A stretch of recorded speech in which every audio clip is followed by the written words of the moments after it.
So, good afternoon. I think we are active. I don't know what this is doing. It's updated and it's genuinely moving a little bit crazy. So I'm not sure what's going on here.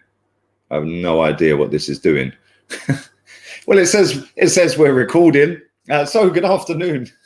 This is the second attempt as well. They've updated this platform. But yeah, not quite sure about that. Anyway, this is another daily transfer update.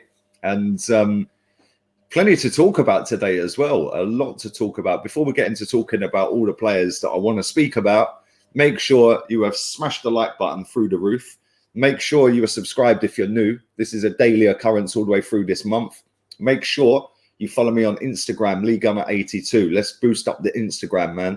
Nearly 55k on here and only 13.5k on, or 13.3 on Insta. So come on, where the rat army at, baby? And let's start off talking about Sokratis. Genoa was the destination of choice. That was the one where it looked like it was all but done.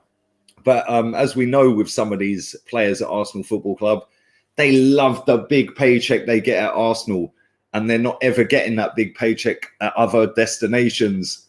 So, as it stands right now, Genoa are not looking likely to sign Sokratis. Apparently, he hasn't picked his destination. So, me personally, the way I read this one was the fact that he's probably trying to use Genoa to get a bigger club or more money, which is kind of surprising, really, because let's be real, he's not getting a game this season. He's not played a single minute of football for us. And it don't look like he's going to either. He ain't in the squad. So if I was him, I'd just leave. Walk out the door. Don't turn around now. But it does look like he ain't leaving. I'm not leaving. I'm not fucking leaving. But yeah, hopefully, fingers crossed, that does happen and he does leave the club. Now, let's move on to Guendouzi. There's been a lot of reports doing the rounds at the moment that we're looking to call him back. And Fabrizio Romano's tweeted out today saying that isn't the case. Hertha Berlin are going to keep him for the rest of the season. And then he will be coming back to Arsenal after that, as it stands now. Now, I'd take him back. If I was Arsenal, I'd be calling up Hertha Berlin and saying, yo, give him back. Because I think he gets in our midfield. Him, Thomas Partey, Smith Rowe, I think that's a decent three in midfield. And even if he doesn't start every single game, I think that he could be useful. He's a player that never shirks his duties. He never hides. He might not be the most gifted of footballers. He might not be the best footballer. But I like him. I think he's all right. And I think he can do something with us.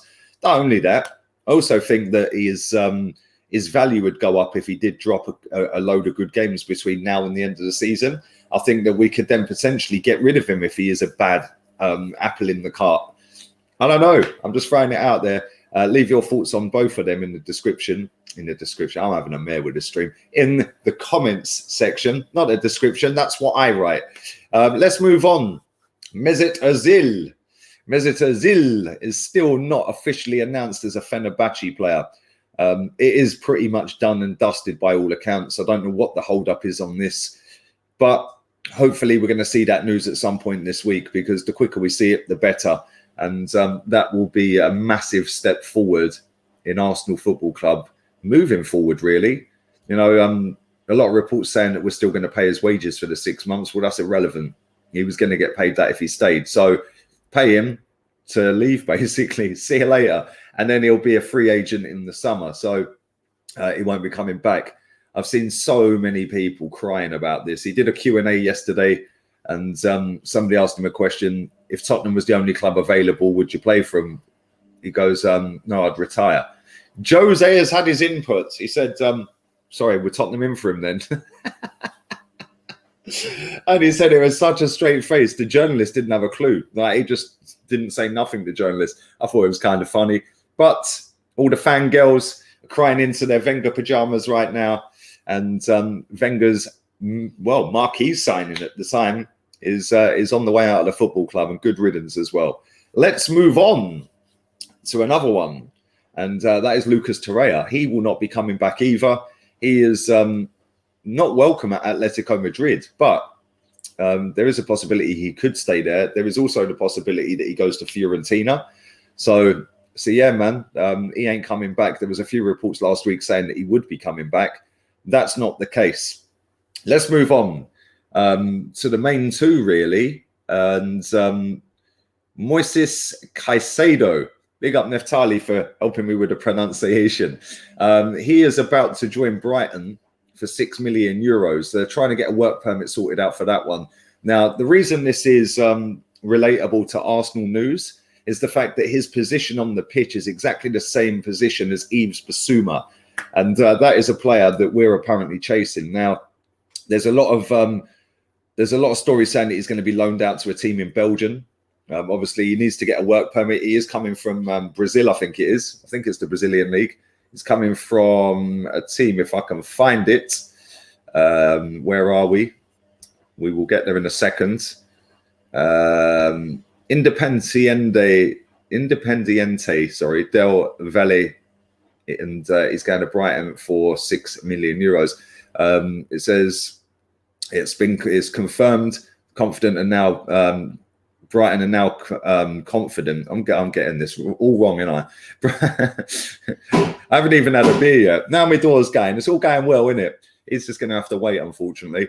But yeah, Moises Caicedo in the next couple of days will be announced as a Brighton footballer for €6 million. Now, that's interesting because obviously, like I said, Yves Bissouma is a guy that we've been chasing for a long, long time. And he's a player that would walk straight into Arsenal's first 11. Imagine him next to Thomas Partey. That would be absolutely superb. And I'm not sure whether this could happen in this January window because, like I said, if this guy does go out onto a loan move to Belgium, for example, then I don't see them letting Bissouma leave this window. If he, however, doesn't go out on loan, which I'm sure he's going to have to, but if he doesn't for whatever reason, then there is potential we sign Bissouma. Now, there's still potential we could sign him anyway because we could just throw enough money at him to get the deal done. But I'd love to know what you guys think. The fact that they've signed up this young 18-year-old in the same position, I think is more for next season because I think they know that Bissouma is going to be going. Maybe they've already told a club, maybe Arsenal, Man United are after him as well, apparently. But maybe they've already told one of these clubs, yo, you can have him, but you ain't having him till the summer. So, you know, I've seen a few Arsenal fans saying we should have gone for Caicedo.